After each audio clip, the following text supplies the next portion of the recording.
할렐루야. 네, 오전에 이어서 요한계시록 말씀 들어갑니다.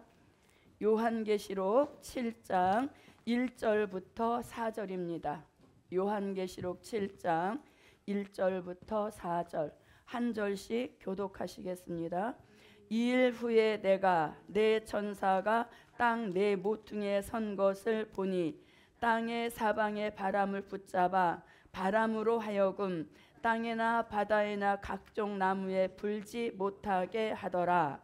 또 봄에 다른 천사가 살아계신 하나님의 인을 가지고 해 돋는 데로부터 올라와서 땅과 바다를 해롭게 할 권세를 얻은 네 천사를 향하여 큰 소리로 외쳐 가로되 우리가 우리 하나님의 종들의 이마에 인치기까지 땅이나 바다나 나무나 해하지 말라 하더라. 내가 입맞은 자의 수를 들으니 이스라엘 자손의 각 지파 중에서 입맞은 자들이 14만 4천이니. 아멘. 자, 그럼 이제 계시록 7장. 자, 요한계시록 7장 제목은 오전에 말씀 주신 것처럼 종된 자의 구원과 그 다음에 백성 될 자의 영육 구원입니다. 요한계시록 7장은 목록적인 계시의 끝입니다. 목록적인 계시는 계시록 5장부터 7장까지의 내용은 목록적인 계시로서 요한계시록 전반적인 내용을 다 아우러 내다볼 수 있는 그런 계시가 목록적인 계시입니다. 그래서 계시록 7장은 목록적인 계시의 끝이 되겠습니다. 자, 우리가 예수를 믿는 궁극적인 목적은 어디에 둡니까? 구원입니다. 네, 예수를 믿는 궁극적인 목적은 부자가 되는 것도 아니고 병을 고치는 것도 아니고 가장 중요한 핵심은 구원입니다. 예, 구원의 역사가 이제 우리 시대에 들어오면 그 구원에 대한 고정관념도 바뀌어야 됩니다. 이게 무슨 뜻인가 하면 우리는 그동안 은혜시대 2000년 동안에는 은혜시대 2000년 동안에는 된 일의 말씀으로 초림의 주를 믿게 하심으로 우리가 죄 가운데 받은 구원이 영혼 구원입니다. 영혼 구원은 말 그대로 죽어서 몸은 흙으로 돌아가게 하시고 영혼만 구원하게 하시는 이런 역사가 죄 가운데 영혼 구원인 것입니다. 자, 이 영혼 구원에 대한 말씀은 요한복음 3장 16절과 또 요한복음 5장 24절과 요한복음 11장 25절에서 말씀하시는 구원이 은혜 시대에 죄 가운데 주신 영혼 구원의 축복인 것입니다. 자, 요한복음 5장 24절을 한번 보겠습니다.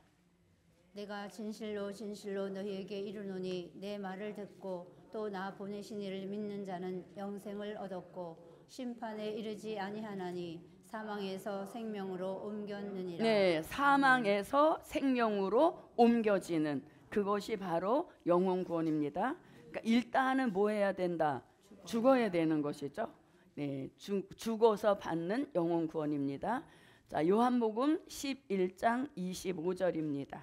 예수께서 가라사대 나는 부활이요 생명이니 나를 믿는 자는 죽어도 살겠고. 네, 아멘. 자, 나를 믿는 자는 어떻게 죽어도 살겠고. 예, 그래서 일단은 죽어서 받는 구원이 영혼 구원입니다. 자, 우리가 환난 시대에 들어와서 영육 구원이라는 말을 해서 그렇지 사실은 죄 가운데 영혼 구원도 어마어마한 기적입니다. 예, 우리가 아담의 후손으로 구원에 이를 수 있다는 그 자체가 있을 수 없는 기적인 것이죠. 예, 그래서 우리가 은혜 시대 받은 죄 가운데 영혼 구원도 이 영혼 구원의 확신이 있는 그날에 우리가 얼마나 울면서 감사를 드렸습니까? 예, 그래서 이것은 이제 구원과 함께 무엇이 보장된 겁니까? 영생이 보장된 것이죠. 예, 영생을 얻었고 이렇게 돼서 이제 죄 가운데 영혼 구원과 영생을 함께 보장받은 축복인 겁니다. 그런데 우리 시대가 되어서, 즉 환란 시대가 되어서 이제 봉함했던 예언의 말씀이 개봉되어서 하나님의 비밀이 공개가 되면 그때로부터 구원에 대한 고정관념이 이제 바뀌어야 되는 겁니다. 무슨 구원에서 무슨 구원으로? 네, 영혼 구원에서 영육 구원으로 구원에 대한 고정관념도 바뀌어야 됩니다. 자, 그래서 우리가 이것을 환란 시대에 받게 될 영육권인데, 환란 시대는 환란 가운데 영육 구원인 것입니다. 영육 구원 있음을 믿습니까? 네, 영육 구원. 자, 그러면 이 환란 시대의 영육 구원을 받으려면 반드시 될 일의 말씀으로 다시 오실 재림의 주를 믿는 재림 신앙이 확고해야 우리가 종된 자의 영육구원, 이런 축복을 받게 되는 것입니다. 그래서 말씀은 될 일의 말씀, 믿는 주는 다시 오마 약속하신 재림의 주님인 것이죠.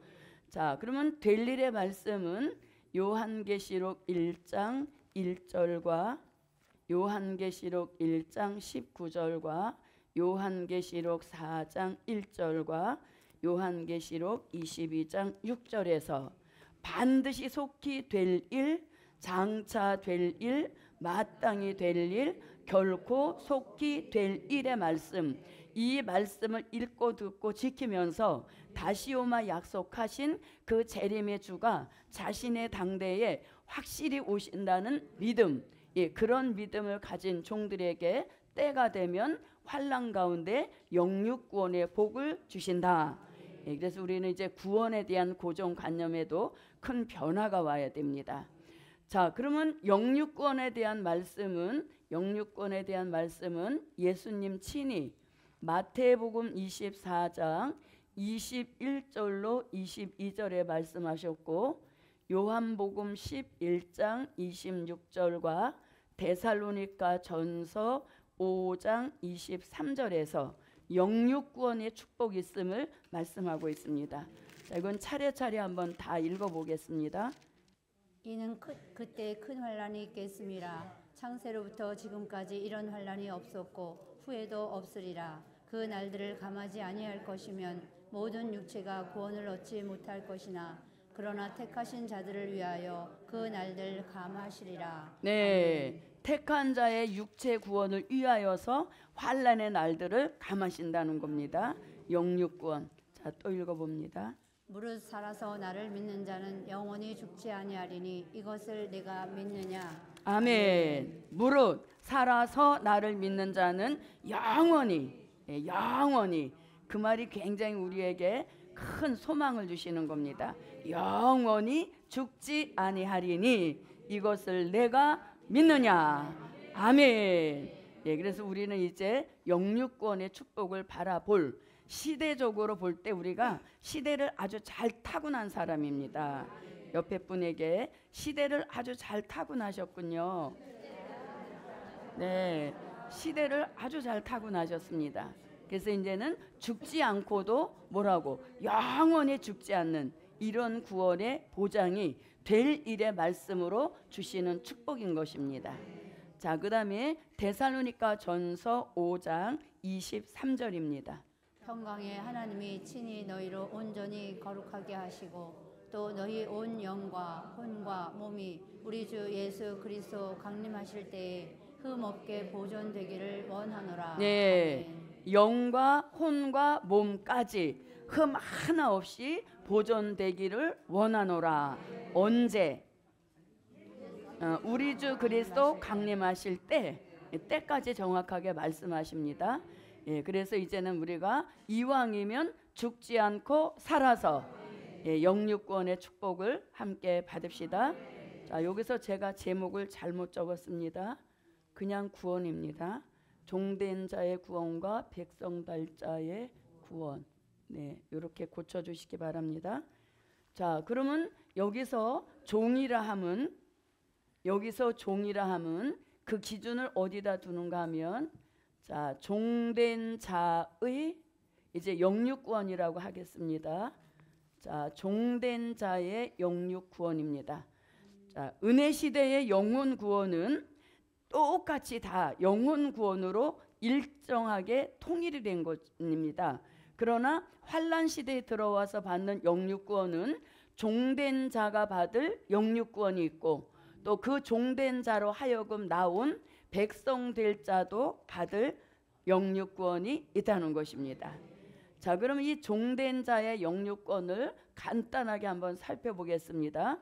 여기서 말씀하시는 종은 요한계시록 7장 1절로 4절에서 우리가 우리 하나님의 종들의 이마에 인치기까지 하셔서 종은 반드시 뭘 맞아야 이마에 하나님의 인을 쳐주신 그 역사가 있어야 우리 시대에 쓰실 종으로 인정하시는 겁니다. 그래서 지금까지 우리가 은혜 시대에서 알고 있던 종의 개념, 은혜 시대에서 알고 있던 종의 개념은 일정한 신학교 이런 과정을 거쳐서 또 전도사, 강도사를 거쳐서 목사가 된 이런 분들을 우리가 주의 종이다 이렇게 했는데 환란 시대에 들어오면 이 종에 대한 개념이 바뀌어집니다. 그래서 우리가 이 환란 시대로 들어오면은 은혜 시대에 가지고 있던 고정관념들을 많이 빨리빨리 전환을 시켜야 환란 시대의 종으로서의 이 달려가는 속도가 빨라지는 것이죠. 자, 그럼 여기서 이제 종은 하나님의 인 맞은 종인데 하나님의 인을 맞으려면 반드시 말씀의 전환이 와야 됩니다. 그 말씀이 뭐냐면 요한계시록 1장 1절에서 반드시 속히 될 일의 말씀, 이 말씀으로라면 하나님의 인을 쳐서 환란 시대에 쓰실 종이라 인정하시는 겁니다. 자, 계시록 1장 1절을 한번 읽어봅니다.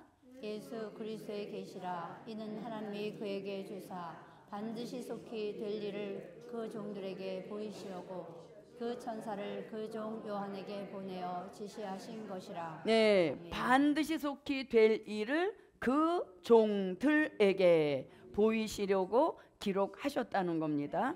그래서 마지막에는 뭘 알아야 반드시 속히 될 일을 알아야 환란 시대에 쓰실 종으로 이제 들어가게 되는 것입니다.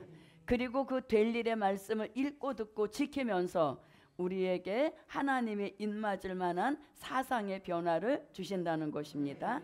그래서 저는 처음에 이 복음 받으러 처음 왔는데 모든 사람들 보고 다 종이라고 그러시더라고요. 그래서 여긴 웬 종이 이렇게 많이 있나, 그 종에 대한 개념이 이해가 안 가서 너도 종 나도 종, 이 종이 왜 이렇게 많지? 그렇게 생각을 했는데 복음을 조금씩 가다가면서 보니까 이제 마지막에 될 일을 보이실 그 종들이 환란 시대에 하나님이 기독교 역사를 마무리 짓는 그 일에 쓰실 종들이라는 것입니다. 그래서 우리가 된 일의 말씀, 된 일의 말씀으로는 성령의 인을 치시는 이런 축복을 받아왔는데 이제는 될 일의 말씀을 통해서 종된 자를 구별해내는 겁니다. 무슨 인 맞은 사람 중에서 성령의 인침을 받은 사람들 가운데서 반드시 속히 될 일을 보이실 그 종들을 추려내시는 거죠. 구별해내시는 겁니다. 그리고 그들에게 말씀을 읽고 듣고 지키게 해서 하나님의 입맞을 만한 사상의 무장을 시켜주시는 겁니다. 자, 이리 종이 나오게 되면 이 종들이 나오게 하신 목적이 있습니다. 이 종들에게 시키실 사명이 있는데 그 사명이 계시록 10장 11절, 요한계시록 11장 3절로 6절 같이 다시 예언 외치게 하시는 이 사명을 주시려고 이 하나님의 인을 치시는 종을 구별해 내시는 것입니다. 자, 계시록 10장 11절입니다. 저가 내게 말하기를 네가 많은 백성과 나라와 방언과 임금에게 다시 예언하여야 하리라 하더라. 아멘. 네, 다시 예언. 다시 예언은 주의 재림을 외치는 겁니다. 마태복음 25장 1절로 13절에서 주의 재림 외치는 것을 가장 정확하게 알려주셨는데 뭐라고? 보라 신랑이로다 맞으러 나오라 하고 외치는 게 다시 예언인 것입니다. 그래서 이 사명을 주시려고 하나님의 입맞은 종들을 나오게 하신 것입니다. 이 다시 예언은 기독교 역사상 마지막 증거가 되는 것입니다. 그래서 다시 예언을 끝으로 어떤 설교라든가 어떤 외침이 더 이상 필요 없는 새 시대가 오게 되는 것이죠. 그래서 다시 예언을 외치게 하는데 이 외침을 듣고 나라와 백성과 방언과 임금에서 아무라도 셀 수 없는 흰옷 입은 무리들이 나오게 되는 것입니다. 그래서 다시 예언을 외침은 주의 재림을 알려서 흰옷 입은 무리를 환난 가운데 나오게 하실 그런 목적으로 종을 나오게 하셨고, 그런 목적으로 다시 예언을 외치게 하신 마지막 증거의 축복인 것입니다. 자, 계시록 7장 9절로 14절입니다. 이 일 후에 내가 보니 각 나라와 족속과 백성과 방언에서 아무라도 능히 셀 수 없는 큰 무리가 흰옷을 입고 손에 종려가지를 들고 보좌 앞과 어린 양 앞에 서서 큰 소리로 외쳐 가로되 구원하심이 보좌에 앉으신 우리 하나님과 어린 양에게 있도다 하니, 모든 천사가 보좌와 장로들과 네 생물의 주위에 섰다가 보좌 앞에 엎드려 얼굴을 대고 하나님께 경배하여 가로되 아멘. 찬송과 영광과 지혜와 감사와 존귀와 능력과 힘이 우리 하나님께 세세토록 있을지로다. 아멘 하더라. 장로 중에 하나가 응답하여 내게 이르되 이 흰옷 입은 자들이 누구며 또 어디서 왔느뇨? 내가 가로되 내 주여 당신이 알리이다 하니, 그가 나더러 이르되 이는 큰 환난에서 나오는 자들인데 어린 양의 피에 그 옷을 씻어 희게 하였느니라. 아멘. 네, 이들이 바로 입맞은 종들이 전 세계로 나가서 다시 예언 외칠 때 어린 양의 피에 옷을 씻어 희게 하고 나온 무리들로서, 이들은 천년 왕국이 이루어지면 거기에 들어가서 천년을 백성으로 살 사람들이기 때문에 제목에서 백성 될 자 이렇게 붙인 것입니다. 자, 이렇게 이제 흰옷 입은 무리가 나오면 이 흰옷 입은 무리들을 요한계시록 12장 6절 같이, 요한계시록 12장 13절로 16절 같이 예비처라는 곳으로 이 흰옷 입은 무리들을 다 이제 그 예비처로 인도하게 되는 것입니다. 자, 계시록 12장 6절입니다. 그 여자가 광야로 도망하매 거기서 1260일 동안 저를 양육하기 위하여 하나님의 예비하신 곳이 있더라. 네, 하나님의 예비하신 곳, 그래서 예비처라고 하는 겁니다. 12장 13절로 16절을 읽어보면 이 예비처는 얼마나 안전한지 용, 옛뱀 마귀 사단도 들어오지 못하는 지구상 가장 안전한 곳이 예비처인데, 이 예비처로 흰옷 입은 무리를 인도해 놓고 나면 하나님의 입맞은 종들은 사명이 다 끝이 나는 겁니다. 사명을 완수하게 되는 것이죠. 사명을 완수함과 동시에 이 종된 자들에게 어떤 일이 일어나는가 하면 요한계시록 11장 7절로 10절 같이 무적행으로부터 올라온 그 황충이 같은 악한 사람들에게 죽임을 당하게 되는 것입니다. 그래서 이때 죽임을 당한다는 이 말씀이 우리가 오전에 공부한 요한계시록 6장 9절로 11절에서 천천만 순교자가 피의 호소를 올릴 때, 그들의 피값을 갚아달라고 기도했을 때 저희 동무 종들과 형제들도 자기처럼 죽임을 받아 한 그 말씀이 이루어지는 데가 계시록 11장 7절로 10절인 것입니다. 그래서 순교자의 기도 응답이 여기 가서 이루어지는 것입니다. 계시록 11장 7절로 10절입니다. 저희가 그 증거를 마칠 때에 무적행으로부터 올라오는 짐승이 저희로 더불어 전쟁을 일으켜 저희를 이기고 저희를 죽일 터인즉 저희 시체가 큰 성길에 있으리니 그 성은 영적으로 하면 소돔이라고도 하고 애굽이라고도 하니 곧 저희 주께서 십자가에 못 박히신 곳이니라. 백성들과 족속과 방언과 나라 중에서 사람들이 그 시체를 사흘 반 동안을 목도하며 무덤에 장사하지 못하게 하리로다. 이 두 선지자가 땅에 거하는 자들을 괴롭게 한 고로 땅에 거하는 자들이 저희의 죽음을 즐거워하고 기뻐하여 서로 예물을 보내리라 하더라. 네. 자, 그래서 다시 예언하던 하나님의 입맞은 종들은 쓰러져서 뭐가 된다? 시체가 된다는 것입니다. 네, 쓰러져 죽는 기간은 3일 반이라고 합니다. 자, 시체이지만 장사하지 못하게 하고 그들의 영혼은 낙원에 가게 되고 낙원 중에서도 순교자들의 모임에 합류가 되는 것입니다. 왜냐하면 하나님의 입맞은 종들의 죽음도 결국은 순교했기 때문인 것입니다. 자, 이렇게 이제 3일 반이 지나면 이 종들에게 또 어떤 역사가 오는가 하면 계시록 11장 11절 같이 하나님께로부터 뭐가 들어와서 생기가 들어와서 시체가 벌떡벌떡 일어나면서 자기 발로 일어서게 되는 것입니다. 계시록 11장 11절입니다.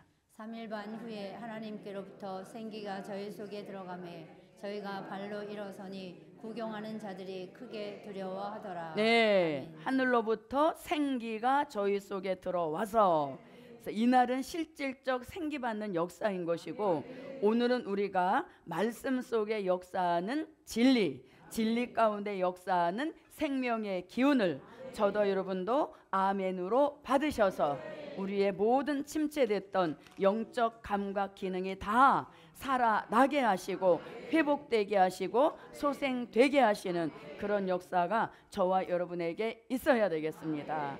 자, 우리 다 같이 생기 주의 종은 뭐라고? 생기 마시라고 생기 이렇게 하셨죠. 예, 이게 아무것도 아닌 것 같지만 주의 종의 역사에 순종하면 자, 장대 끝에 달린 노뱀을 바라보라 하셔서 순종하고 바라본 사람들에게는 뚱뚱 부었던 몸들이 다 정상적으로 회복이 됐듯이 우리도 주의 종의 말씀 중에 하시는 역사에 어린아이같이 순종하면 우리들도 그 말씀대로 생기가 들어와서 우리도 살아나게 하시는 그 역사와 축복이 함께 하시길 바랍니다. 그래서 그날에는 진짜 생기를 받는 것입니다.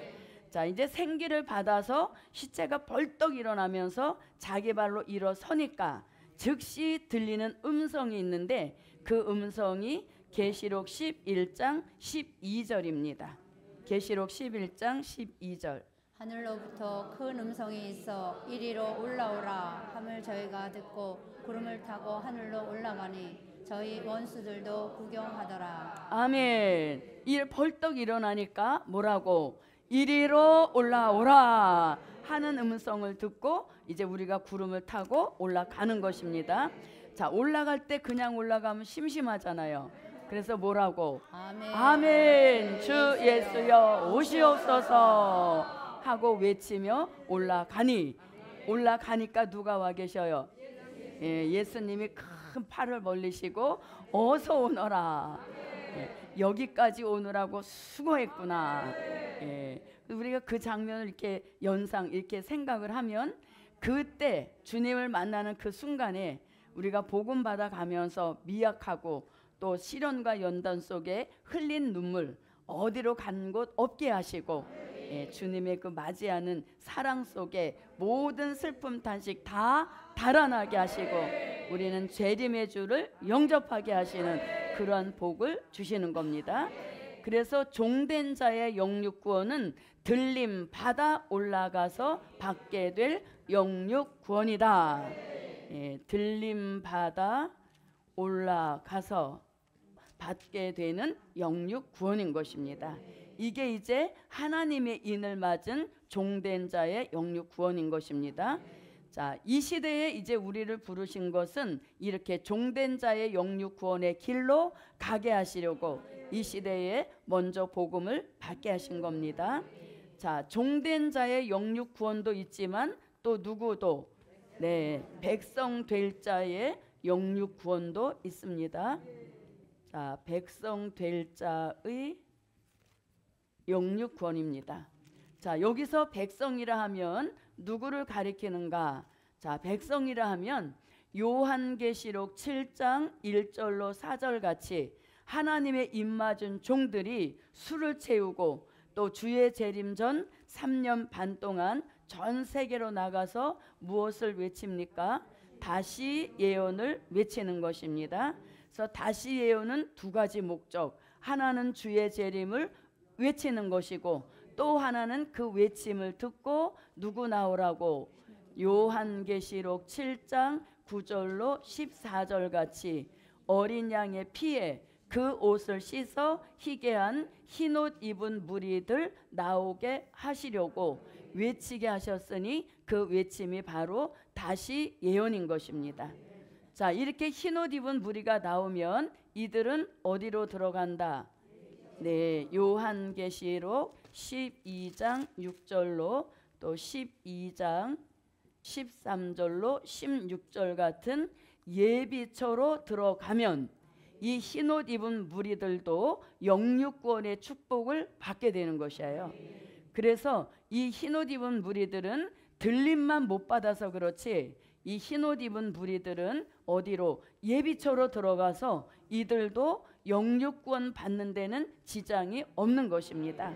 단 재림의 주를 영접하는 성도 최고의 복은 받지 못했지만 그 종들의 인도를 따라 나온 흰옷 입은 무리들도 예비처라는 곳에 들어가서 영육구원의 축복을 받게 되는 것입니다.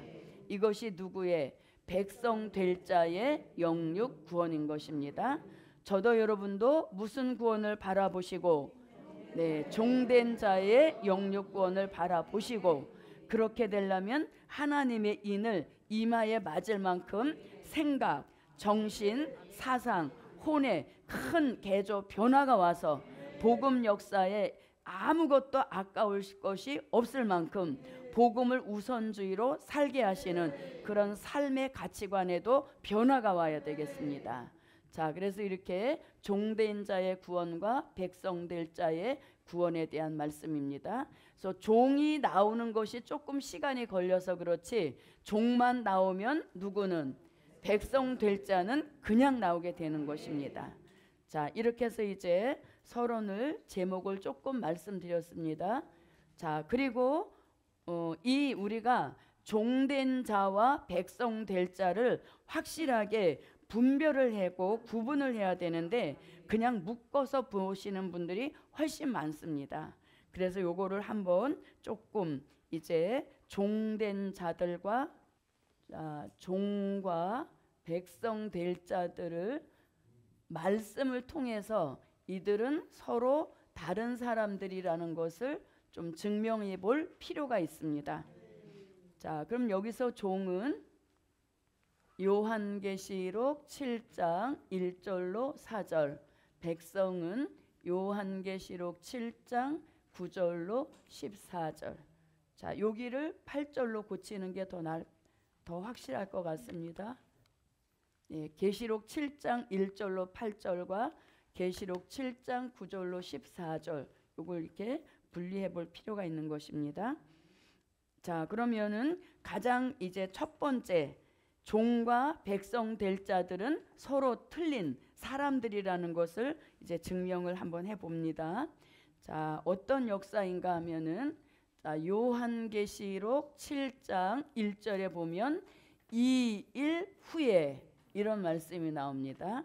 자, 계시록 7장 1절을 한번 읽어봅니다.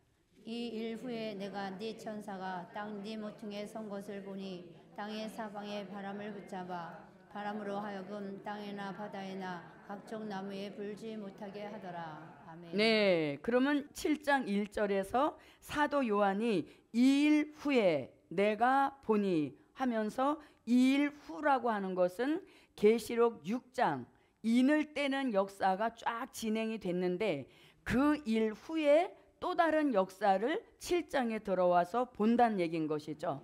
그래서 2일 후에라는 것은 그런 말씀인 겁니다. 자, 그러면서 또 요한계시록 7장 9절에 들어와서 또 똑같은 말씀을 합니다. 자, 9절입니다. 이 일 후에 내가 보니 각 나라와 족속과 백성과 방언에서 아무라도 능히 셀 수 없는 큰 무리가 흰옷을 입고 손에 종려가지를 들고 보좌 앞과 어린 양 앞에 서서. 네. 아멘. 자, 9절에서도 또 2일 후에 내가 보니 이렇게 됩니다. 그러면 9절에서 2일 후란 뭘 가리킵니까? 계시록 7장 1절로 8절 같이 하나님의 입맞은 종들이 나오는 그 일 후에 또 다른 일을 보게 되었다는 얘기인 것이죠. 그래서 2일 후에라는 것은 서로 다른 내용이라는 것을 알려주고 있는 것이죠. 무슨 뜻인지 아셨습니까? 네, 2일 후에 계시록 7장 1절에서는 계시록 6장 같이 첫째인, 둘째인, 셋째인, 이게 쭉 인때는 역사 후에 자기가 또 종이 나오는 것을 보았다는 겁니다. 그 다음에 7장 9절에 가서도 2일 후에 내가 보니 라고 할 때 이 일이라고 하는 것은 계시록 7장 1절로 8절 같이 하나님의 입맞은 종들이 술을 채워 나온 그 일 후에 또 다른 역사가 있음을 기록한 것이죠. 예, 그래서 이 일 말씀을 가지고도 서로 틀린 사람들이라는 것을 증명할 수 있다는 것입니다. 자, 그 다음에 또 서로 다른 사람이라는 것을 뭘 통해서 알 수 있는가 하면, 자, 나오는 장소입니다. 나오는 장소. 자, 계시록 7장 2절에서는 그 나오는 장소가 어디에서 나온다? 해 돋는 곳에서 하나님의 인을 맞고 나온다는 겁니다. 그래서 이 해 돋는 데라는 것을 선지자들은 동방 이렇게 표현한 것입니다. 그래서 종들은 이 하나님의 인을 맞은 종이 되려면 반드시 해 돋는 동방으로 와야 된다는 것이죠. 그래서 나오는 장소가 해 돋는 데라면 이 흰옷 입은 무리들은 나오는 장소가 계시록 7장 9절에 보면 나라와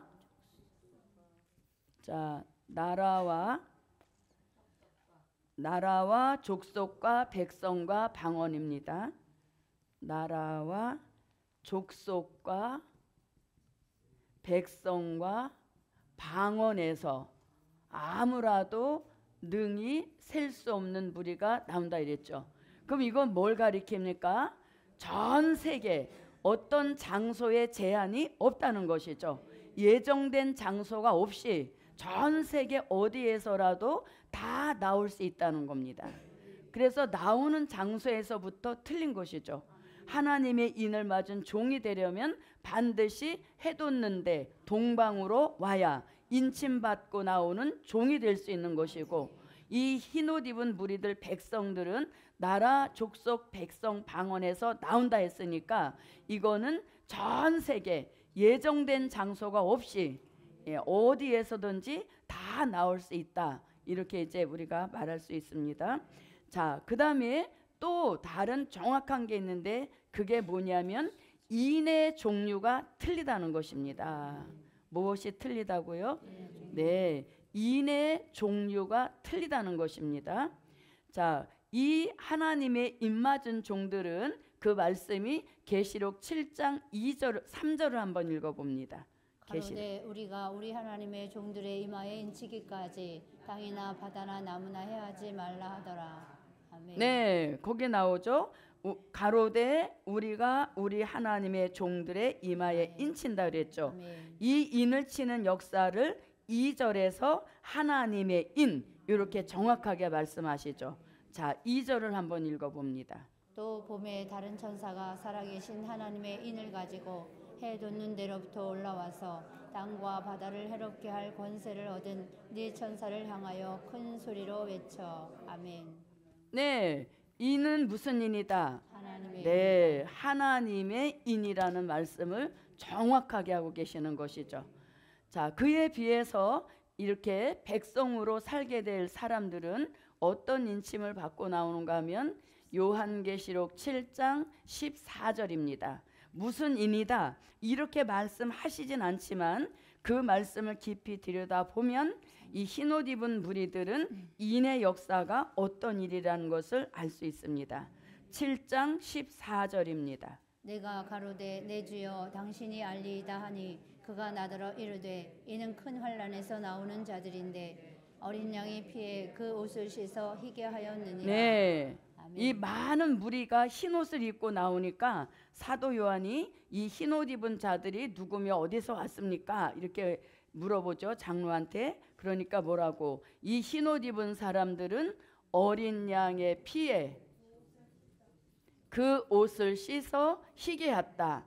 그러면 어린 양의 옷을 씻어 희게 했다는 것은 무슨 인? 성령의 인을 맡고 나오는 사람들이란 얘기인 것이죠. 그래서 인의 인치는 역사 자체가 틀린 것입니다.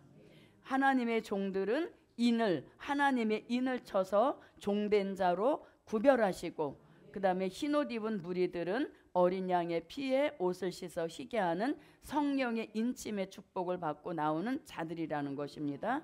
그래서 인의 종류가 틀리다는 것을 알 수 있습니다. 자, 그 다음에 또 정확한 것이 있어요. 그게 뭔가 하면은 계시록 7장 3절에 보면 호칭이 틀리죠. 호칭. 이 사람들은 뭐라고? 우리가 우리 하나님의 종들, 이렇게 돼 있죠. 그래서 우리가 우리 하나님의 종들의 이마에 인치기까지. 그래서 이들은 종이라는 정확한 호칭이 있습니다. 그런 거에 비해서 이 흰옷 입은 무리들은 어떤 그 특별한 호칭이 없고 그냥 흰옷 입은 무리들, 이렇게 하는 것이죠. 흰옷 입은 무리들. 그래서 호칭 자체가 틀림으로 이건 절대 같이 볼 수 없는 겁니다. 만약에 같이 보게 되면 다시 예언은 누가 하고 또 다시 예언하는 목적은 뭐고, 이런 것들이 다 섞이고 다 흐트러져서 이 말세의 복음을 이끌어갈 종이 흐미해지는 겁니다. 그래서 이것은 반드시 분리해서 볼 필요가 굉장히 있는 것입니다. 자, 그 다음에 이 종들이 나오는 때가 있어요. 자, 종들은 언제 나오는가 하면 계시록 7장 1절로 3절에 보면 나오는 때가 있는데, 이 종들은 바람 잡고 있는 동안 나온다는 것이죠. 예, 바람 잡고 있는 동안 하나님의 인치 있는 역사가 있게 된다는 것입니다. 자, 그에 비해서 이 흰옷 입은 무리들이 나오는 때는 계시록 7장 9절에서 뭐라고 합니까? 나라와 족속과 백성과 방언에서 나온다는 겁니다. 자, 그러면 이들은 자, 요 말씀하고 이 단어의 순서만 틀려서 그렇지 똑같은 내용이 요한계시록 10장 11절에 요 단어가 순서만 바뀝니다. 계시록 10장 11절입니다. 저가 내게 말하기를 네가 많은 백성과 나라와 방언과 임금에게 다시 예언하여야 하리라 하더라. 네. 그래서 흰옷 입은 무리들은 무엇할 때 나온다? 다시 예언 외칠 때 그 외침을 듣고 나오게 되는 무리들인 것입니다. 그래서 이미 종들은 이 바람은 뭐다고? 중동 전쟁을 가리키는 것이죠. 그래서 중동 전쟁 일어나지 못하도록 바람을 잡고 있는 그 기간 동안에 하나님의 입맞은 종의 수는 채워지는 것이고, 그 종들의 수가 채워져서 전 세계로 나가서 다시 예언을 외치면 그 다시 예언 외침 속에 나라와 족속과 백성과 방언에서 어린 양의 피에 옷을 씻어 희게 한 무리들이 나오게 된다는 거예요. 예, 그래서 나오는 때, 나오는 장소, 모든 것이 다 틀림으로 이걸 같이 봐서는 안 되는 겁니다. 그리고 또 가장 정확한 게 있는데 그게 뭐냐면 계시록 7장 4절에서 수가 틀리다는 겁니다. 숫자가 틀리다는 것이죠. 계시록 7장 4절에서 하나님의 입맞은 종들의 수를 예정된 수로 말씀하시는데 그 예정된 수가 14만 4천인 겁니다. 그래서 이 계시록을 깊이 알지 못하는 사람들은 우리가 14만 4천을 강조하니까 14만 4천만 구원받냐? 그러니까 잘못됐다 이렇게 말하지만 14만 4천은 종으로 쓰실 예정된 수예요. 이 종들이 나와야 셀 수 없는 무리들이 나오게 돼서 실질적 구원받는 수는 헤아릴 수 없다는 것이죠. 그래서 이거와 이거를 헷갈리게 되면 그런 오류를 범하는 것입니다. 그래서 이들의 종된 자의 수는 이미 예정이 돼 있어서 덜도 아니고 더도 아니고 딱 14만 4천 수만 채우는 역사인 것입니다. 그에 비해서 요한계시록 7장 9절, 자 4절을 먼저 한번 읽어보겠습니다. 계시록 7장 4절입니다. 내가 입맞은 자의 수를 들으니 이스라엘 자손의 각 지파 중에서 입맞은 자들이 14만 4천이니. 네, 입맞은 종의 수가 14만 4천이니 이렇게 말씀하셨죠. 자, 근거에 비해서 계시록 7장 9절을 또 한번 읽어봅니다. 이 일 후에 내가 보니 각 나라와 족속과 백성과 방언에서 아무라도 능히 셀 수 없는 큰 무리가 흰옷을 입고 손에 종려가지를 들고 보좌 앞과 어린 양 앞에 서서. 아멘. 네, 자, 셀 수가 없다는 것입니다. 사람의 계수 방법으로는 도저히 셀 수 없을 만큼 많은 수들이 어린 양의 피에 옷을 씻어 희게 하고 나온다는 것입니다. 그래서 우리가 이렇게 조금 자세히 들여다보면 전혀 헷갈릴 일이 없는 것입니다. 그래서 하나님의 역사 속에 주의 종을 통하여서 이렇게 구분해낼 수 있는 말씀의 근거를 알리고 있는 것입니다.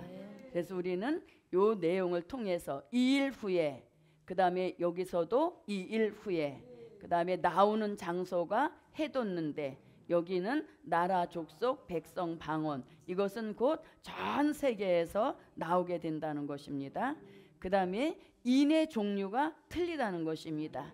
종은 하나님의 인이죠. 물론 이 하나님의 입맞은 종들도 무슨 인은 이미 맞았고, 그렇죠, 성령의 인을 마음에 치신 역사이고 이제 종으로 표하는 역사가 이마에 하나님의 인인 것이죠. 그에 비해서 흰옷 입은 무리들은 어린 양의 피에 옷을 씻었다는 것은 요한복음 3장 3절로 5절 같이 물과 성령으로 거듭났다, 이런 의미를 가지고 있는 겁니다. 그래서 이들은 성령의 인을 맞는 역사인 것이죠. 자, 그 다음에 이들은 불러주는 호칭 자체가 종이다, 이렇게 이제 호칭이 정확하게 있는 거에 비해서 이들은 그냥 흰옷 입은 무리들이다. 왜? 너무나 많으니까 무슨 호칭을 붙여줄 수 없어서 그냥 무리들이다, 이렇게 하는 겁니다. 그리고 종들이 나오는 때는 바람 잡고 있는 동안 하나님의 인을 치시는 역사인 것입니다.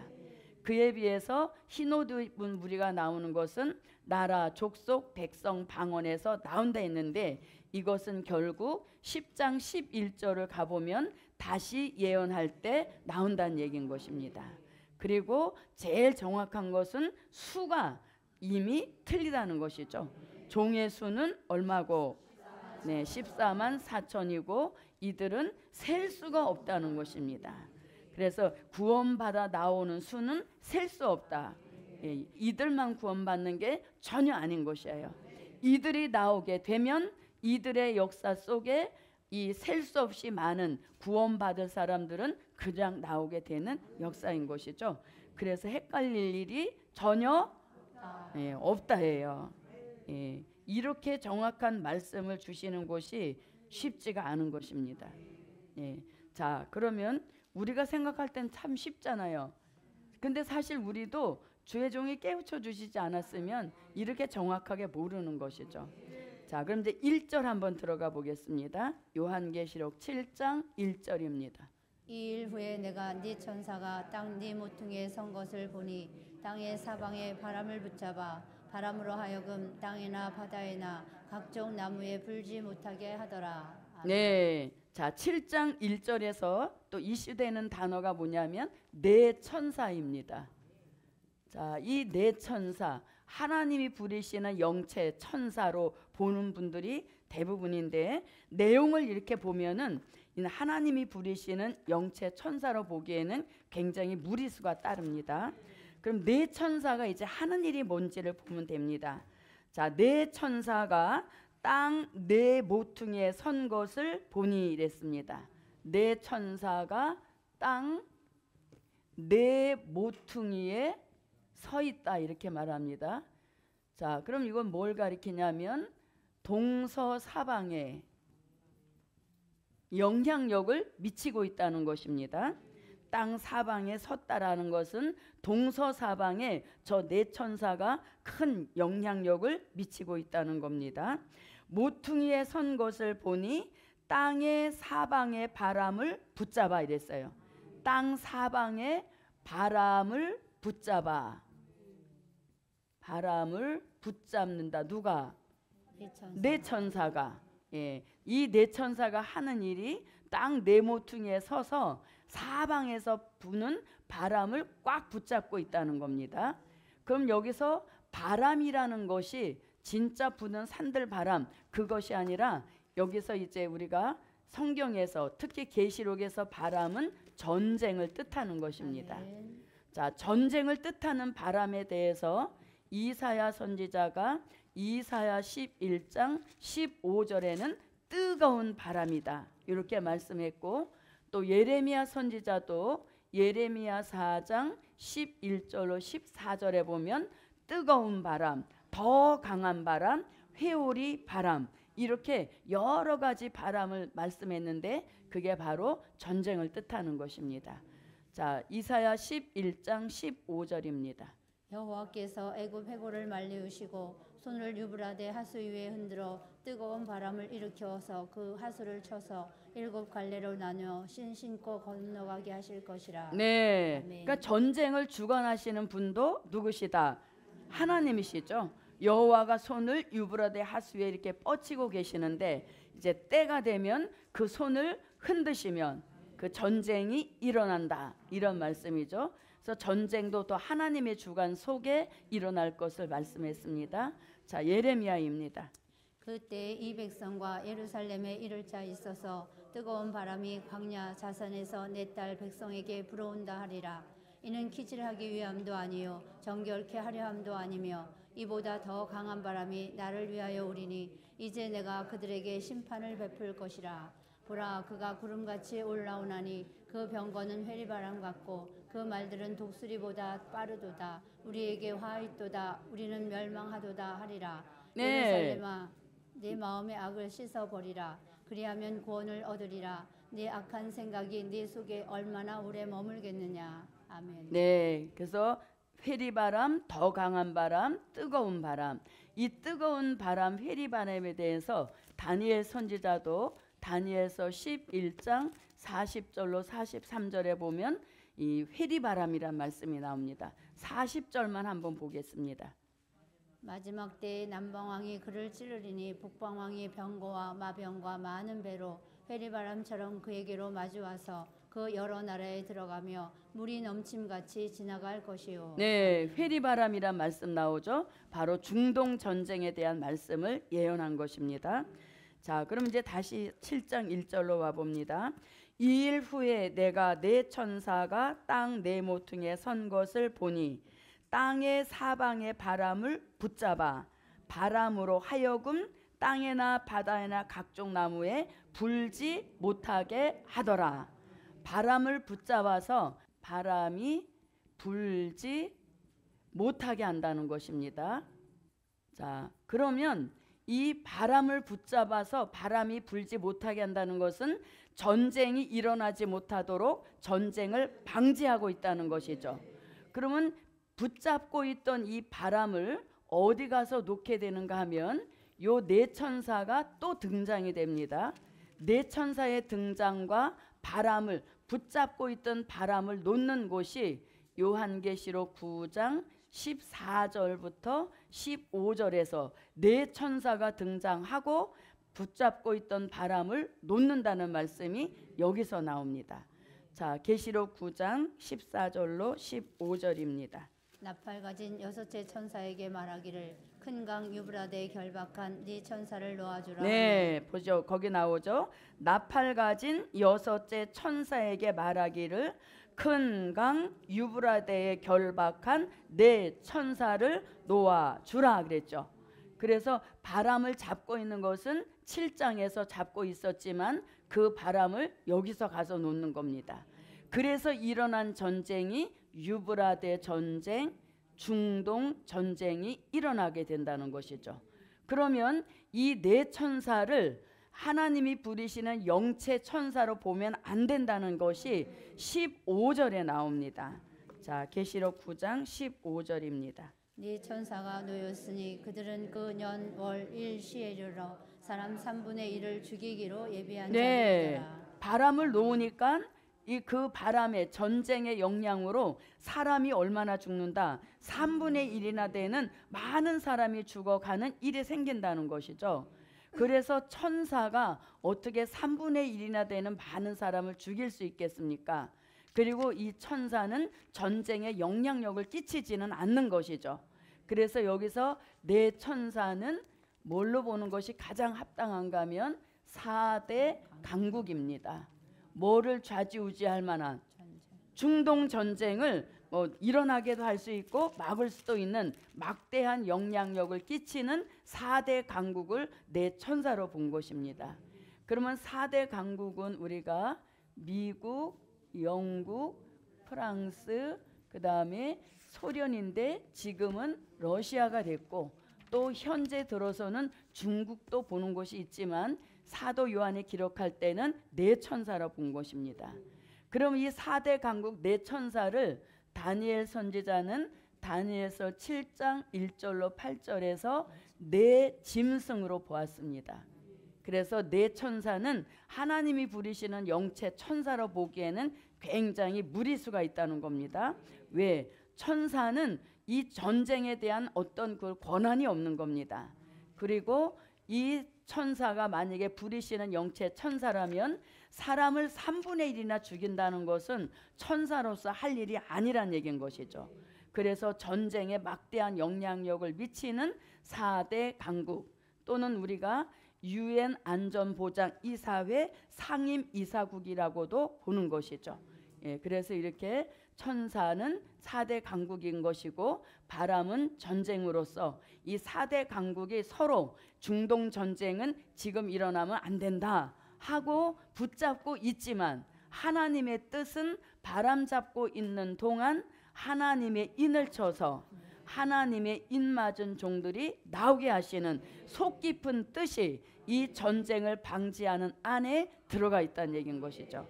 그래서 하나님은 이 마지막 시대에 입맞은 종에 대한 그 귀중함을 굉장히 크게 비중을 두고 계십니다. 무엇까지도 정쟁까지도 중동 전쟁까지도 일어나지 못하도록 막고 있다는 것이죠.